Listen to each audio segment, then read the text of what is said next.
मेरे हाथ में कलम है, मेरे जहन में उजाला, मुझे क्या दबा सकेगा कोई जुल्मतों का पाला।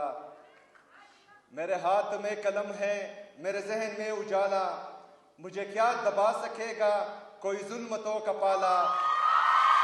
मुझे फिक्र अमन आलम, तुझे अपनी जात का गम है, मैं तलू हो रहा हूं, तू गरूब होने वाला।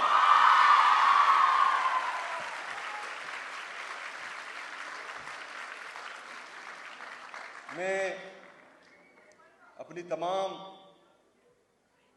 बहनों को जिन्होंने आज अपनी डिग्रीज मुकम्मल की, चाहे वो बैचलर्स की हैं, एमफिल की हैं, पीएचडी की हैं, तमाम को दिल से मुबारकबाद पेश करता हूँ और उम्मीद रखता हूँ कि इंशाअल्लाह ताला आप इस सूबे और इस मुल्क के बेहतरीन मुस्तकबिल में इससे आगे अपना किरदार अदा करेंगी इंशाअल्लाह ताला।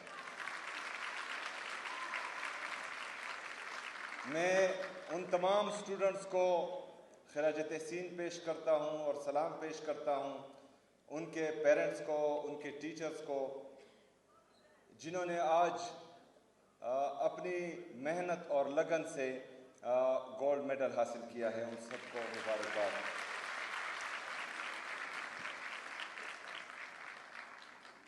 मोहतरमा वाइस चांसलर साहिबा, आज फिर आपने इंग्लिश में तकरीर की जो मुझे बिल्कुल अच्छी नहीं लगी।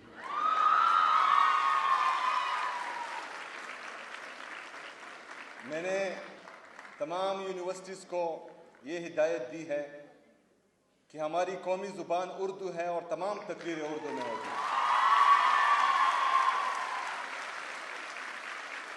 और ये मैं दूसरी दफ़ा कह रहा हूँ और तीसरी दफ़ा मुझे फिर गुस्सा आएगा।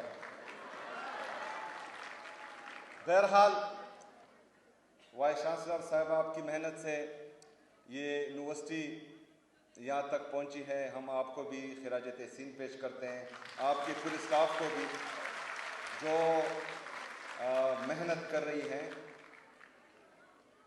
आपको पता होना चाहिए कि एक माइंड सेट जिसकी मैं बार बार बात करता हूँ कि उनको अच्छा नहीं लगता कि खैबर पख्तूनख्वा तरक्की करे, उनको अच्छा नहीं लगता कि हमारे बच्चे पढ़ें, उनको अच्छा नहीं लगता कि हमारे बच्चों के हाथ में कलम हो, क्योंकि हमें हमेशा बे से बंदूक ही सिखाया गया है। लेकिन इंशाअल्लाह ताला इस दफ़ा हम काफ से कलम ही सीखेंगे, बे से बंदूक नहीं सीखेंगे।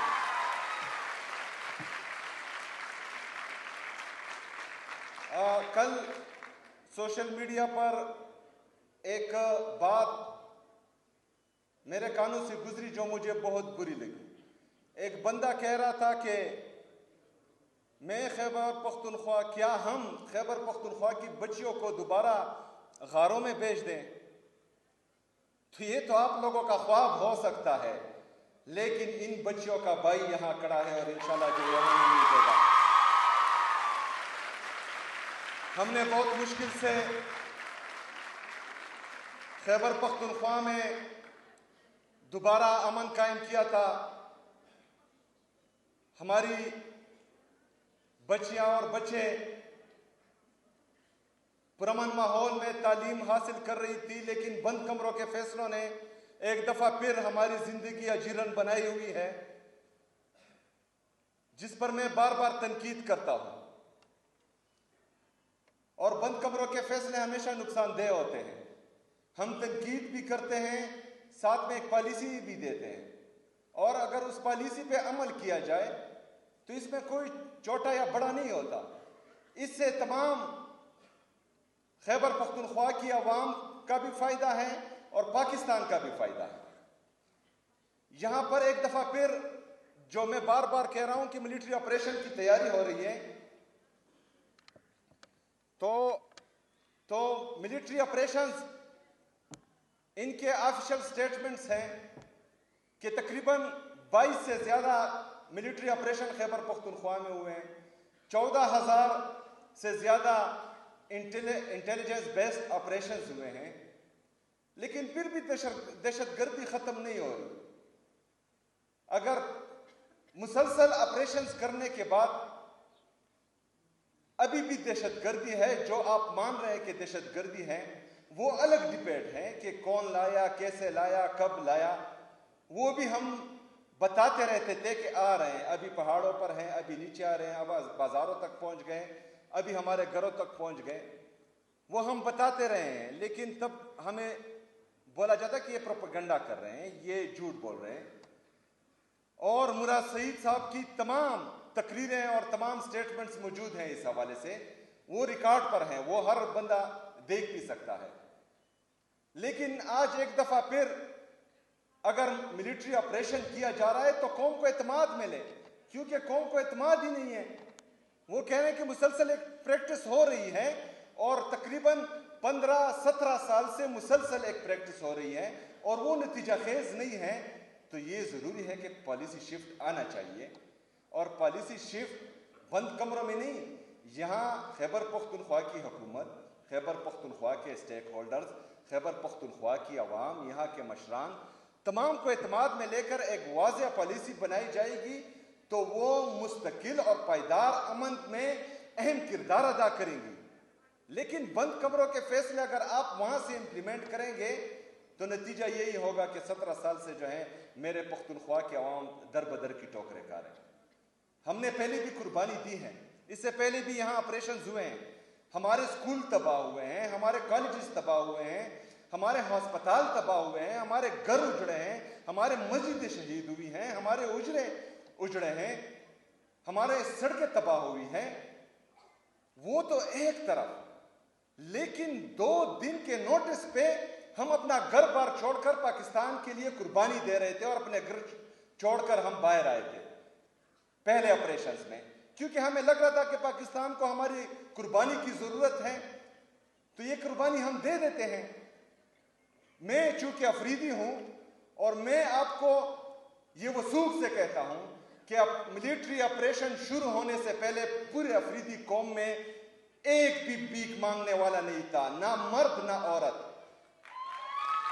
लेकिन बदकिस्मती से जब मिलिट्री ऑपरेशन खत्म हुआ तो ड्रोन अटैक्स में, जेट तैयारों की बमबारी में, दहशतगर्दों के खुदकश हमलों में हमारे एक घर में अगर 5 मर्द थे तो 5 शहीद हुए, 10 मर्द थे तो 10 शहीद हुए, 20 मर्द थे तो 20 शहीद हुए, सिर्फ औरतें रह गई। लेकिन जब मैं अभी सड़कों पर अपने उन बहनों को भीख मांगते हुए देखता हूं, हमें बुरा लगता है। इसके कंसिक्वेंसेस हम देख चुके हैं। हमने बार बार कुर्बानी दी है पाकिस्तान के लिए, अगर एक दफा फिर कुर्बानी देनी पड़ेगी तो हम दरेग नहीं करेंगे इससे। लेकिन यहां पर नीयतों में फर्क है। यहां दहशतगर्दी को खत्म नहीं किया जा रहा, यहां पर पाकिस्तान तहरीक इंसाफ को और इमरान खान को खत्म करने की बातें हो रही है। यहां पर अगर दहशतगर्दी को खत्म करना होता तो हमारे साथ बैठते हैं, हमारे साथ एक पॉलिसी बनाते। हमने घर बार छोड़े, हम बाहर आए, हमारे लोगों के साथ ये कमिट किया गया कि जिसका घर तबाह होगा दहशतगर्दी के जंग में उनको 4 लाख रुपए दिए जाएंगे। 4 लाख रुपए एक पूरे घर के। पाकिस्तानियों जरा सोचो, जिसने अपनी तमाम जिंदगी की जमा पूंजी एक घर बनाने में लगाई हो और उसके सर पर सिर्फ ये एक ही छत हो और आप उसको बाहर लाए कि पाकिस्तान के लिए कुर्बानी दे, उसके बाद आप उसको कहें कि रियासत पाकिस्तान आपको 4 लाख रुपए देगा। मेरे पाकिस्तानियों, वो 4 लाख रुपए अभी तक जो है मेरे लोगों को नहीं दिए जा रहे, वो अभी तक नहीं मिले। तो इससे ज्यादा मज़ाक खेज मेरे कौम के साथ, मेरे सूबे के साथ मजाक क्या होगा। बहरहाल, मैं जब भी मिलिट्री ऑपरेशंस की दास्तानें याद करता हूं, क्योंकि हम अपनी आंखों से देख चुके हैं। हम रास्ते में खड़े होते थे, जो हमारी माएँ बहनें बगैर चादर के, बगैर चप्पल के इन सड़कों पर आती थी, वो हम देख चुके हैं। वो मंजर हमारे आंखों के सामने है और दोबारा हम वो नहीं देखना चाहते। और इंशाअल्लाह ताला इसके लिए मैं आपके साथ खड़ा होऊंगा इंशाअल्लाह ताला। खुशी का मौका है। मेरी बहनें जो एक माइंड सेट आपको गारों में बेचने का बोल रहे हैं, इंशाअल्लाह ताला आपका ये भाई आपको तालीम भी देगा, आपको रोजगार भी देगा और इंशाअल्लाह ताला खड़ा रहेगा। हम ला रहे हैं इंटर्नशिप पॉलिसी जो तकरीबन तैयार है और कुछ जगहों पर हम अनाउंस भी कर चुके हैं। जो हमारी बहन भाई डिग्री लेकर फारिग हो रहे हैं, इंशाअल्लाह ताला उनको हम रोजगार के मौके भी देंगे।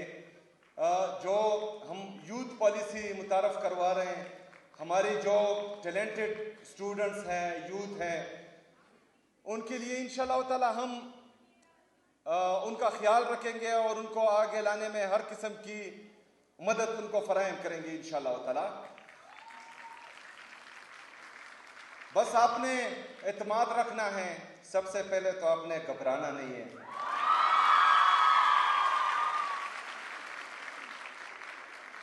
अगर मेरी आंखों में आप आंसू का कतरा देखें तो वो आंसू का कतरा आपके मुस्तकबिल के लिए, आपके दुख और दर्द के लिए होगा।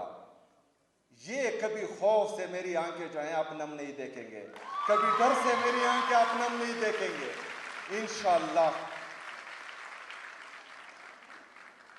मैं जो वाइस चांसलर साहिबा रोड की बात कर रही थी, तो मैं यहाँ से अनाउंस करता हूँ कि उस पर कल से ही काम किया जाए। उस रोड पर हमने हायर एजुकेशन डिपार्टमेंट में जो इसका ग्रांट तकरीबन 1 बिलियन से कम था, हमारी हुकूमत उसको 10 अरब रुपए तक पहुंचा चुकी है। इससे पहले जो हायर एजुकेशन डिपार्टमेंट का बजट था वो तकरीबन 24 अरब रुपए था। हमारी हुकूमत अल्हम्दुलिल्लाह उसको 50 अरब रुपए तक पहुंचा चुकी है। इमरान खान साहब के विजन के मुताबिक इमरान खान की ये सूबाई हुकूमत, इमरान खान जो पाकिस्तान का सबसे मकबूल तरीन लीडर है, इमरान खान जो पाकिस्तान का सबसे कबूल तरीन लीडर है, इमरान खान जो नेशनल इंटेग्रिटी की जमानत है, इमरान खान जो पॉलिटिकल और इकोनॉमिक स्टेबिलिटी की अलामत है, उसके विजन के मुताबिक हम इंसानों में इन्वेस्ट करेंगे। इंशाअल्लाह ताला इमरान खान की ये हुकूमत अपने अवाम के साथ चट्टान की तरह खड़ी होगी इंशाअल्लाह ताला। बहुत शुक्रिया, बहुत मेहरबानी। वमा अलैना इल्लल बलाग।